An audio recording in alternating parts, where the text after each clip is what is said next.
like they're stuck or they're trapped. You're not.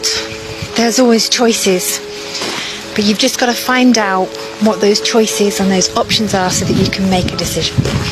Sometimes things get really overwhelming and you get caught up on a path of doing things because you said you would, or doing things because you think that that's the natural path and that's the natural order. But there's always a different way. There's always choice, and you always have the freedom to choose. But you need to understand what you want so that you can make the right choice. So please, if you know that something isn't right, if you know that something needs to change,